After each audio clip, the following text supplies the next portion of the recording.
Om Swastiastu. Apa kabar semuanya? Saya Putu Dianita Indira Safitri dengan NIM 211-011-021 dari Prodi Administrasi Rumah Sakit Angkatan 6. Kali ini saya akan mempresentasikan sebuah materi dari mata kuliah Dasar-Dasar Komunikasi, yaitu Komunikasi Massa. Di bagian pertama, saya akan membahas definisi dari komunikasi massa. Menurut George R. Bittner, tahun 1989, komunikasi massa adalah proses penyampaian pesan kepada sejumlah besar orang melalui media massa kepada sejumlah besar orang. Menurut Devlor dan Dennis, 1985 adalah komunikasi massa adalah proses digunakannya media oleh komunikator untuk menyebarkan pesan secara luas. Menurut Rubens, 1992, komunikasi massa adalah proses pembuatan dan penyebaran informasi oleh organisasi untuk dikonsumsi khalayak. Dan menurut McQuill adalah komunikasi itu satu-satunya proses komunikasi yang berjalan pada tingkatan masyarakat luas serta mudah diketahui karakteristiknya kelembagaannya. Dan yang terakhir yaitu menurut Gebner, yaitu Ardianto 2004, pengertian komunikasi massa adalah produksi dan distribusi yang berdasarkan teknologi dan lembaga dari arus pesan yang berkesinambungan serta paling luas dimiliki orang dalam masyarakat industri. Di bagian yang kedua ada model komunikasi massa. Model komunikasi massa menurut Scrum adalah berlangsungnya suatu kegiatan komunikasi minimal diperlukan 3 komponen, yaitu source, message, dan destination atau komunikator, pesan, dan komunikan. Terdapat 3 model komunikasi menurut Scrum, yaitu model komunikasi Scrum pertama, pengirim pesan, penerima pesan di awal tahun 1940-an yang didasarkan pada teori peluru atau teori jarum hipodinamik yang merupakan salah satu teori komunikasi massa, khususnya teori efek media massa. Yang kedua, yaitu pengirim pesan, pesan dan penerima pesan. Model komunikasi Scrum yang ketiga yaitu pengirim pesan, pesan, saluran atau media, penerima pesan. Model komunikasi ini kemudian dikembangkan menjadi pengirim pesan, pesan, saluran dan penerima pesan dan efek. Model komunikasi menurut Aristoteles adalah salah satu model komunikasi linear yang ditujukan untuk menggambarkan suatu atau menjelaskan proses public speaking. Model ini memiliki 5 elemen yang speaker atau pembicara, speech atau pesan verbal, obsession atau situasi, audiens atau khalayak, dan efek. Harold de Lasswell 1948 mengembangkan model komunikasi yang dikenal dengan model komunikasi Lasswell. Model komunikasi Lasswell merupakan salah satu model komunikasi linear atau model komunikasi satu arah dan merupakan model komunikasi yang sangat berpengaruh. Model komunikasi Lasswell memiliki 5 komponen yaitu sender merupakan komunikator untuk mengirim atau sumber pesan, habis itu sewot atau message atau isi pesan, channel atau media, tuom atau receiver atau penerima, with what effect atau feedback. Nah, menurut Claude Edward Shannon dan Warren Weaver 1948 mengembangkan salah satu model komunikasi linear disebut dengan model komunikasi Shannon-Weaver. Dalam model komunikasi Shannon-Weaver terdapat 6 elemen yaitu pengirim atau sender, encoder, media atau channel, decoder, penerima atau receiver, dan noise atau gangguan. Di pembahasan selanjutnya yaitu komponen komunikasi massa. Everett M. Rogers bahwa dalam kegiatan komunikasi ada 4 elemen harus diperhatikan yaitu source, message, channel, dan receiver. Kemudian komponen tersebut dibagi menjadi 5 bagian oleh Scrum yaitu source, encoder, signal, decoder, destination. Komponen-komponen tersebut merupakan salah satu syarat yang harus ada dalam suatu proses komunikasi, baik pada komunikasi interpersonal, komunikasi kelompok, maupun komunikasi massa. Cook atau Haybert, Robert, dan Bond 1975 mengemukakan komponen komunikasi massa meliputi komunikator, kode dan konten, penyeleksi informasi, media, regulator, filters, dan audiens, dan feedback. Di bagian pertama yaitu komunikator. Jeremy Tunsland mendefinisikan komunikator sebagai petugas non-administratif dalam organisasi komunikasi. Orang-orang yang bekerja dalam memilih, menyusun dan merencanakan program-program, cerita-cerita atau pesan-pesan lainnya untuk akhiran disebarkan kepada khalayak. Rincian dari komponen komunikator terdapat 2 faktor yang sangat penting yaitu source credibility, source authoritative.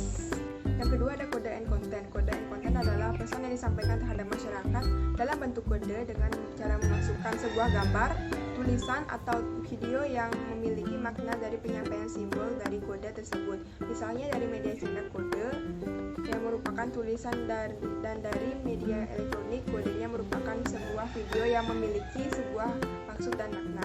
Yang ketiga ada gatekeepers adalah pertama kali digunakan oleh Kurt Lewin pada bukunya yaitu Human Relation. Istilah ini mengacu pada proses yang pertama suatu pesan yang berjalan melalui berbagai pintu. Selain itu juga yang kedua orang atau kelompok yang memungkinkan pesan lewat. Gatekeepers dapat berupa seorang atau satu kelompok yang dilalui suatu pesan dalam perjalanannya dari sumber kepada penerima. Fungsi utama gatekeeper adalah menyaring pesan yang diterima seseorang. Gatekeeper membatasi pesan yang diterima oleh komunikan. Selanjutnya ada media. Media massa yang memiliki ciri khas mempunyai kemampuan untuk memikat perhatian khalayak secara serempak dan serentak. Jenis-jenis media yang digolongkan dalam media massa adalah pers, radio siaran, televisi, dan film. Regulator yaitu institusi media memiliki keterpentingan yang saling terkait dalam pihak lain. Ia sekaligus sebagai mitra dan sumber berita dapat berupa masyarakat luas atau institusi baik swasta maupun pemerintah. Peran regulator hampir sama dengan gatekeeper, namun regulator bisa bekerja di luar institusi media dan menghasilkan berita. Ada 5 macam regulator pada proses komunikasi menurut Ardianto 2007, yaitu pemerintah adalah regulator utama meskipun undang-undang menjamin kebebasan pers. Yang B yaitu sumber informasi juga bisa mempengaruhi arus berita dengan cara menahan yang satu dan memberikan yang lain. Yang C adalah pengiklanan. Yang keempat, organisasi profesi. Yang terakhir adalah konsumen komunikasi massa pun dapat menjadi regulator dengan cara mengontrol pembelian seperti halnya kasus Playboy.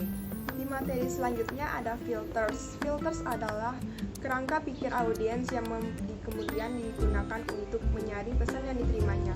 Walaupun pada dasarnya memiliki substansi yang sama dengan komunikasi secara umum, komponen komunikasi massa memiliki jaringan yang cukup kompleks karena berkaitan dengan institusi internal, eksternal, beserta sejumlah kepentingan yang berkaitan juga kepentingan khalayak. Menurut Herbert Audiens, dalam komunikasi massa memiliki karakteristik audiens cenderung berisi individu-individu yang condong untuk berbagi pengalaman dan dipengaruhi oleh hubungan sosial di antara mereka. Individu-individu tersebut memiliki produk media yang mereka gunakan berdasarkan seleksi kesadaran. Audiens cenderung besar yaitu bahwa audiens tersebar berbagai wilayah jangkauan sasaran komunikasi massa. Meskipun begitu, ukuran luas ini sifatnya menjadi relatif. Audiens cenderung heterogen, mereka berasal dari kategori lapisan, kategori sosial. Beberapa media memiliki sasaran tetapi heterogenitasnya tetap ada. Audiens cenderung anonim yaitu yakni tidak dikenal atau satu sama lain tidak saling mengenal. Audiens secara fisik dipisahkan dari komunikator. Dan yang terakhir, audiens cenderung tersebar baik dalam konteks ruangan maupun waktu. Pemaparan terakhir ada feedback, yaitu proses komunikasi belum lengkap apabila audiens tidak memberikan respon atau tanggapan kepada komunikator terhadap pesan yang disampaikannya. Dalam komunikasi massa, respon tidak terlihat secara langsung oleh komunikator. Agar responnya dapat sampai, audiens harus memberikan feedback atau umpan balik. Pembahasan yang ketiga ada karakteristik komunikasi massa. Berikut ini karakteristik komunikasi massa yang membedakan dengan jenis komunikasi lainnya. Karakteristik komunikasi massa berikut ini disusun berdasarkan pengertian komunikasi massa yang dikemukakan oleh para ahli di atas. Yang pertama yaitu komunikator terlembaga. Komunikator dalam komunikasi massa terlembaga dalam sebuah organisasi media. Wartawan, penyiar atau presenter menjadi komunikator atas nama lembaga medianya, bukan atas nama individu. Pesan bersifat umum. Pesan dalam komunikasi bersifat umum dalam pengertiannya ditujukan kepada semua orang, bukan untuk perorangan atau kelompok-kelompok tertentu. Yang ketiga, komunikan anonim atau heterogen. Anonim artinya penerima pesan atau pembaca pendengar pesan tidak dikenal. Heterogen artinya beragam atau berbeda-beda latar belakangnya, usia, pendidikan atau sifatnya. Yang keempat, pesan serempak. Pesan dalam komunikasi massa diterima dalam waktu yang bersamaan, yakni ketika pesan disampaikan. Terakhir, sifat satu arah. Dalam komunikasi massa, komunikator dengan komunikan tidak bisa berdialog atau berkomunikasi secara langsung seperti yang terjadi pada proses komunikasi antar personal. Di pembahasan terakhir ada efek komunikasi massa. Pesan yang disampaikan dalam komunikasi massa cenderung bersifat terbuka dan diterima masyarakat luas secara serentak. Komunikasi massa tentunya menimbulkan efek-efek tertentu terhadap targetnya, yaitu masyarakat. Yang pertama ada efek kognitif. Komunikasi massa memberikan efek kognitif sebab pesan yang disampaikan melalui komunikasi tersebut memberikan informasi baru bagi penerimanya. Yang kedua ada efek efektif, yaitu berkaitan dengan perasaan atau emosi. Komunikasi massa menimbulkan efek afektif ketika pesan disampaikan, komunikator menimbulkan perasaan tertentu atau merubah perasaan komunikan. Dan yang ketiga ada efek konatif. Efek konatif berkaitan dengan perilaku atau tindakan. Efek konatif merupakan efek yang timbul dari perpaduan efek kognitif dan afektif. Yang keempat adalah efek behavioral.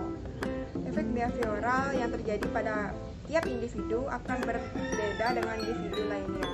Perbedaan efek ditimbulkan pada khalayak yang monoton hanya dari pengalaman langsung, tapi juga hasil meniru perilaku yang diamatinya. Yang kelima ada efek terhadap individu. Menurut Stephen A. Cave, komunikasi massa akan menimbulkan efek terhadap individu, masyarakat, dan kebudayaan. Dan yang keenam ada efek terhadap masyarakat, yaitu terhadap masyarakat berkaitan dengan penilaian masyarakat terhadap karakter yang ditujukan oleh media massa mengenai seseorang, bagaimana pembawanya. Dan ketujuh ada efek kebudayaan. Efek terhadap kebudayaan akan ditimbulkan oleh komunikasi massa ketika media massa menampilkan kebudayaan yang lain yang berbeda dengan kebudayaan lokal. Dan yang ke-8 ada efek ekonomi. Efek ekonomi timbul sebab komunikasi massa memunculkan lowongan pekerjaan baik dalam lingkup produksi, distribusi maupun jasa media massa. Dan yang ke-9 ada efek sosial. Efek sosial berkaitan dengan perubahan struktur atau status sosial seseorang. Media massa dapat mempengaruhi pengetahuan, cara berpikir, interaksi ataupun perilaku seseorang. Dan yang terakhir adalah efek hilangnya perasaan tertentu. Komunikasi massa dapat menimbulkan perubahan perasaan individu-individu yang menjadi targetnya. Sekian presentasi dari saya. Bila ada kesalahan kata atau kesalahan pengucapan, mohon dimaafkan. Akhir kata saya ucapkan terima kasih. Om Santi.